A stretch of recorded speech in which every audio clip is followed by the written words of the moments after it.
Hi friends, வணக்கம்.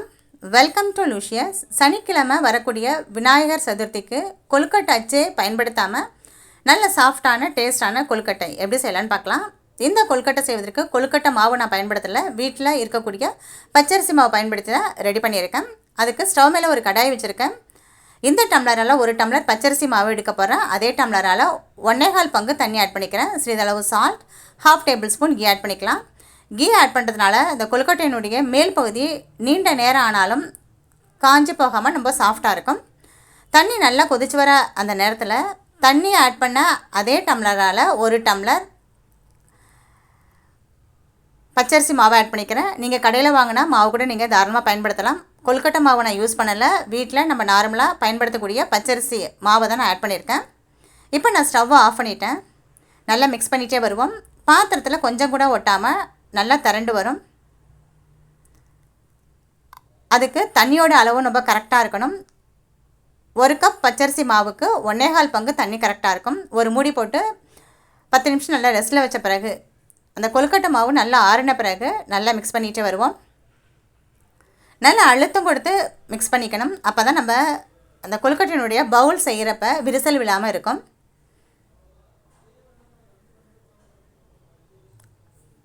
பாருங்கள், மாவு நல்லா சாஃப்டாக வந்திருக்கு. மேல் பகுதி காஞ்சி போகாமல் இருக்கிறதுக்காக ஒரு ஈர துணியை போட்டு கவர் பண்ணி வைக்கிறேன். இப்போ நம்ம பூரணம் எப்படி செய்யலான்னு பார்க்கலாம். ஸ்டவ் மேலே ஒரு கடாய் வச்சுருக்கேன். அதில் 2 டேபிள் ஸ்பூன் கீ ஆட் பண்ணிக்கிறேன். 15 பாதாம் பருப்பை பொடிசாக கட் பண்ணி ஆட் பண்ணிக்கிறேன். பாதாம் பருப்புக்கு பதிலாக முந்திரி ஆட் பண்ணலாம். சாப்பிட்றப்ப அந்த பூரணம் நல்லா டேஸ்ட்டாக இருக்கும். நல்லா மிக்ஸ் பண்ணிக்கலாம். பச்சரிசி எடுத்து அதே கப்பால் 1 கப் துருவின தேங்காய் ஆட் பண்ணிக்கிறேன். நல்லா மிக்ஸ் பண்ணிக்குவோம். தேங்காய் நல்லா வறுபட்ட பிறகு நல்ல ஒரு கமகமான ஒரு வாசனை கிடைக்கும். அந்த நேரத்தில் தேங்காய் துருவல் எடுத்து அதே கப்பால் 3/4 பங்கு துருவிய வெல்லம் ஆட் பண்ணிக்கிறேன். நல்லா மிக்ஸ் பண்ணிக்கலாம். வெல்லம் ஆட் பண்ண பிறகு ஸ்லைட்டாக தண்ணி விட்ட மாதிரி இருக்கும். கண்டினியூவாக ஒரு 5 மினிட்ஸ் மிதமான ஹீட்டில் வச்சு மிக்ஸ் பண்ணிகிட்டே வரப்போ நம்மளுக்கு கொழுக்கட்டைக்குள்ளே வைக்கக்கூடிய பூரணம் ரெடி ஆகிடும். பாத்திரத்தில் ஒட்டாமல் திரண்டு வர நேரத்தில் ஸ்டவ் ஆஃப் பண்ணிவிட்டு நல்லா ஆற வச்ச பிறகு சிறு சிறு உருண்டைகளாக நம்ம ரெடி பண்ணி வச்சுக்குவோம். இந்த மாதிரி உருண்டைகளாக ரெடி பண்ணி வைக்கிறதுனால நமக்கு பூரணம் வைக்கிறதுக்கு ரொம்ப ஈஸியாக இருக்கும். ரெடி பண்ணி வச்சுருக்க மேல் மாவுலேருந்து சிறிய சைஸு உருண்டை நான் எடுத்திருக்கேன். நல்லா பால் மாதிரி உள்ளங்கையில் வச்சுட்டு நல்லா ரொட்டேட் பண்ணி எடுத்துக்கலாம்.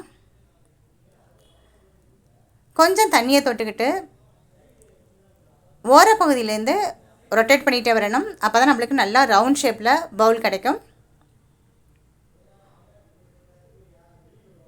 இப்போ நம்ம ரெடி பண்ணி வச்சுருக்க பூரணத்தை உள்ளார வச்சுட்டு அதனோட வாய் பகுதியை நல்லா க்ளோஸ் பண்ணிக்கலாம்.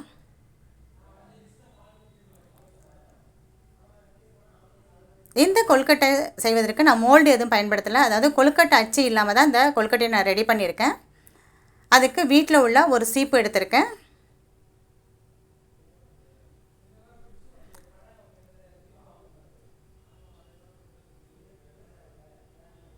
வாய்ப்பகுதி நல்லா க்ளோஸ் பண்ண பிறகு சீப்பு, ஸ்பூனு அல்லது குழந்தைங்க பயன்படுத்தக்கூடிய பென்சில் எது வேணாலும் நீங்கள் யூஸ் பண்ணிக்கலாம். நான் இன்றைக்கி சீப்பு தான் பயன்படுத்தியிருக்கேன். சீப்பினுடைய அடிப்பகுதி எடுத்துருக்கேன். அதால் ஸ்லைட்டாக ப்ரெஷர் கொடுக்கணும். ரொம்ப அழுத்தம் கொடுக்கக்கூடாது. ரொம்ப அழுத்தமாக கொடுத்துட்டிங்கன்னா அதனோட ஈடு அதாவது உள்ளார வச்சக்கூடிய பூரணம் வெளியே வந்துடும். ஸ்லைட்டாக ப்ரெஷர் கொடுத்திங்கன்னா கொழுக்கட்டை அச்சில் செஞ்ச மாதிரி ரொம்ப அழகாக நம்மளுக்கு கொழுக்கட்டை ரெடி.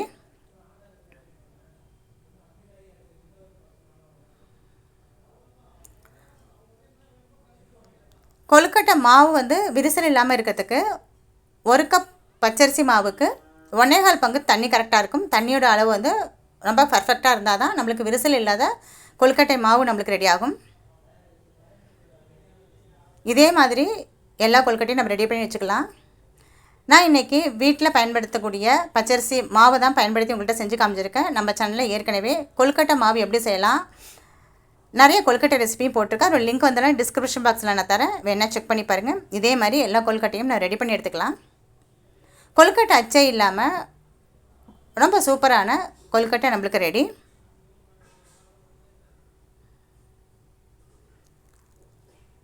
சீப்புக்கு பதிலாக ஸ்பூன் அல்லது குழந்தைங்க பயன்படுத்தக்கூடிய பென்சில் கூட நீங்கள் தாராளமாக பயன்படுத்திக்கலாம். இப்போ இந்த தண்ணி ஒரு ஸ்டவ்வில் நல்லா கொதிச்சிக்கிட்டு இருக்கு. இப்போ கொழுக்கட்டையை எல்லாத்தையும் இட்லி தட்டில் அரேஞ்ச் பண்ணியிருக்கேன். கொழுக்கட்டை அச்சே இல்லாமல் சீப்பாக பயன்படுத்தி கொழுக்கட்டை நான் ரெடி பண்ணி உங்கள்கிட்ட காமிச்சிருக்கேன். இப்போ நல்லா வேக வச்சு எடுத்துக்கலாம். நம்மளுக்கு நல்ல சாஃப்டான டேஸ்டான கொழுக்கட்டை அச்சே இல்லாமல் கொழுக்கட்டை ரெடி. நீங்களும் இந்த விநாயகர் சதுர்த்திக்கு ட்ரை பண்ணி பாருங்கள். நல்ல சாஃப்டாகவும் டேஸ்ட்டாக இருக்கும். நம்ம சேனலில் நிறைய கொழுக்கட்டை ரெசிபி, கொழுக்கட்டை மாவு எப்படி செய்யலாம் அப்படிங்கிற வீடியோ போட்டிருக்கேன். ட்ரை பண்ணி பாருங்கள். தேங்க்யூ.